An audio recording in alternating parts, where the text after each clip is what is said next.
The shell company which has been created is something which is a master stroke by Israelis.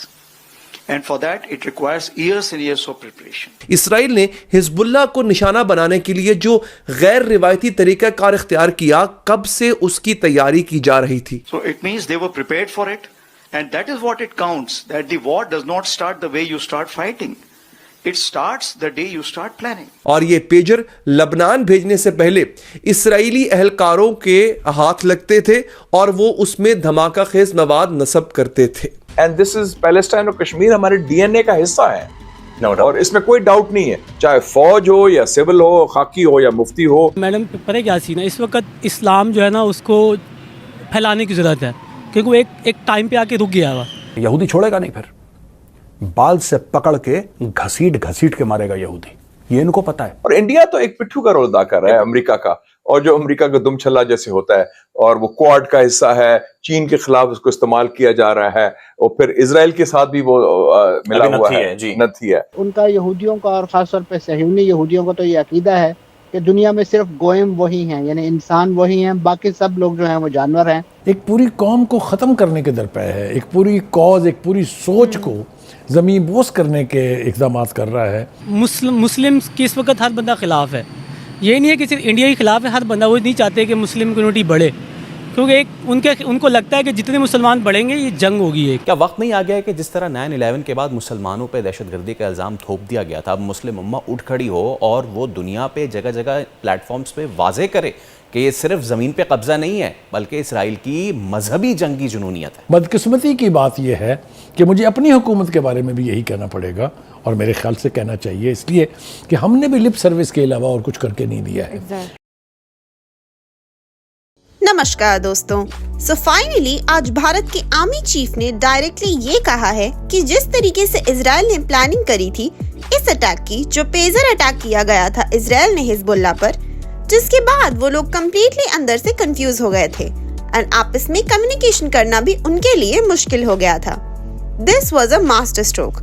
हम सबको पता है कि भारत और इजराइल के रिलेशनशिप काफी अच्छे हैं। भले ही भारत की गवर्नमेंट इजराइल को ग्लोबल प्लेटफॉर्म में खुलकर सपोर्ट नहीं करती, लेकिन भारत के जितने भी लोग हैं वो सोशल मीडिया के थ्रू इजराइल को खुलकर सपोर्ट करते हैं, क्योंकि भारत भी कई सालों से आतंकवाद का जख्म सह रहा है।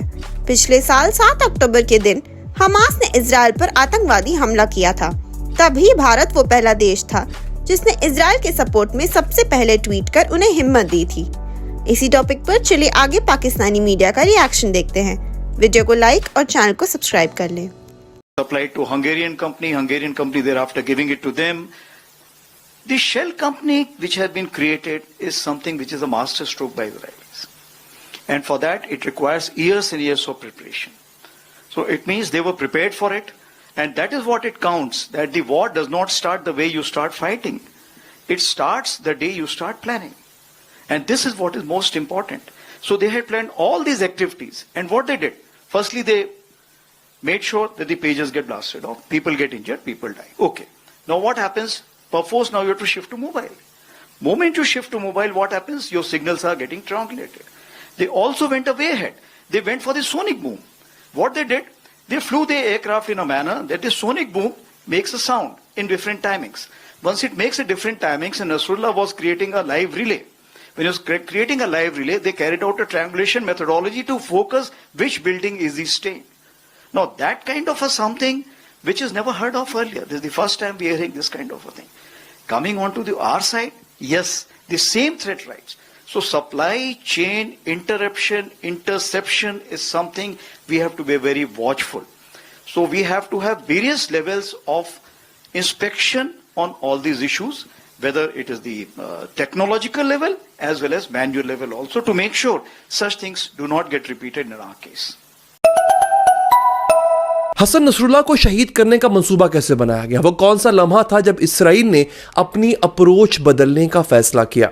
इसराइली खुफिया एजेंसी मोसाद कैसे हिजबुल्लाह के नेटवर्क में घुसी? मोसाद ने किस तरह तहम्मुल को अपना हथियार बनाया? यूनिट 8200 का आखिर किरदार क्या है? इसराइल ने हिजबुल्लाह को निशाना बनाने के लिए जो गैर रिवायती तरीका कार इख्तियार किया, कब से उसकी तैयारी की जा रही थी? इस हवाले से नाज़रीन हैरान कुन और सनसनीखेज तफसीलात सामने आई हैं। न्यूयॉर्क टाइम्स में एक मजमून शाया हुआ जिससे पता चलता है कि हिजबुल्लाह का मुकाबला करने के लिए इसराइल किस तरह अपनी इंटेलिजेंस की सलाहियतें मुसलसल बढ़ाता चला गया। नाज़रीन, ये सलाहियतें बढ़ाने का फैसला इसराइल ने आज नहीं किया, 7 अक्टूबर 2023 के बाद से भी नहीं किया, बल्कि ये फैसला इसराइल ने 2006 में किया था। जी हाँ, 2006 में हिजबुल्लाह और इसराइल की जंग हुई थी और इस जंग में इसराइल नाकाम अगर नहीं भी हुआ था तो उसको खातिर खा कामयाबी भी हासिल नहीं हुई थी। इस जंग के बाद से इसराइल ने यह तय किया था कि वो हिजबुल्लाह के कम्युनिकेशन सिस्टम को ख़राब करेगा, उसमें नकब लगाएगा और इसके ज़रिए हिजबुल्लाह कमांडरों की निगरानी करेगा। 2006 में यह फैसला करने के बाद इसराइल ने अपनी इंटेलिजेंस निज़ाम को मज़ीद मजबूत करना शुरू कर दिया। इसराइल की जो सिग्नल्स इंटेलिजेंस एजेंसी है यूनिट 88200, इसने साइबर टूल्स तैयार किए ताकि हिजबुल्लाह क़यादत के ज़ेरे इस्तेमाल सेल फोन्स या जो दीगर कम्युनिकेशन के आलात हैं उसमें नकब लगाई जा सके।